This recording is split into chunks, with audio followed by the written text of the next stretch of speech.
আজকের সকালটা শুরু হয়েছিল এক ভয়াবহ আতঙ্কের মধ্য দিয়ে। ২১ নভেম্বর ২০২৫ শুক্রবার, ঠিক সকাল ১০টা ৩৮ মিনিট। হঠাৎ কেঁপে ওঠে সারা দেশ, বিশেষ করে ঢাকা এবং নরসিংদী অঞ্চল।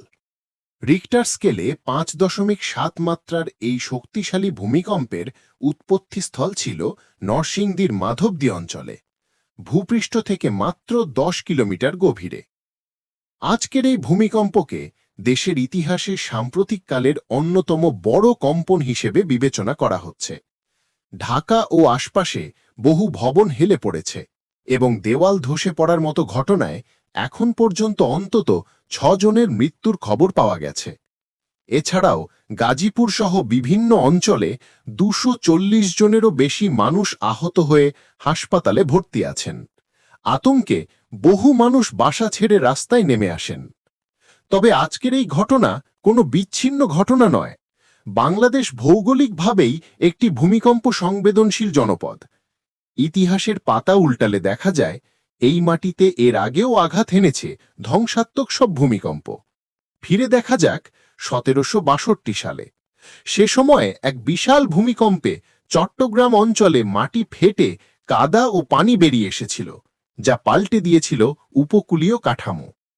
এরপর ১৮৮৫ সাল, ইতিহাসে যা বেঙ্গল ভূমিকম্প বা বেঙ্গল আর্থকুয়েক নামে পরিচিত, যার রিক্টার স্কেলে মাত্রা ছিল প্রায় ৭। সেই কম্পন পুরো বাংলা জুড়ে আতঙ্কের সৃষ্টি করেছিল। ১৮৯৭ সালে জুনে আসামে আঘাত হানা ভূমিকম্পটি ছিল ইতিহাসের অন্যতম শক্তিশালী। রিক্টার স্কেলের মাত্রা ছিল প্রায় ৮ বা তার বেশি, যার ধ্বংসাত্মক প্রভাব বাংলাদেশেও ব্যাপকভাবে পড়েছিল। এবং ১৯১৮ সালে শ্রীমঙ্গলে আঘাত হানে আরেকটি শক্তিশালী কম্পন, যা ইতিহাসে শ্রীমঙ্গল ভূমিকম্প নামে পরিচিত। অতীতের সেই ভয়াবহ চিত্র এবং আজকের এই ৫.৭ মাত্রার কম্পন আমাদের নতুন করে ভাবিয়ে তুলছে। বিশেষজ্ঞরা আজকের ঘটনার পর আরও শক্তিশালী ভূমিকম্পের আশঙ্কা করছেন এবং জরুরি সতর্কতার জন্য দায়িত্বশীল সকলকে সাবধান থাকার পরামর্শ দিচ্ছেন।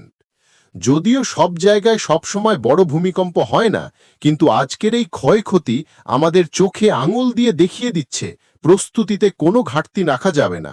ভবন, অবকাঠামো ও জরুরি ব্যবস্থাপনাকে আরও মজবুত করা এখন সময়ের দাবি। ইতিহাস এবং আজকের ঘটনা থেকে শিক্ষা নিয়ে নিরাপদ ভবিষ্যতের জন্য আমাদের এখনই প্রস্তুত হতে হবে। সচেতন হন, নিরাপদে থাকুন।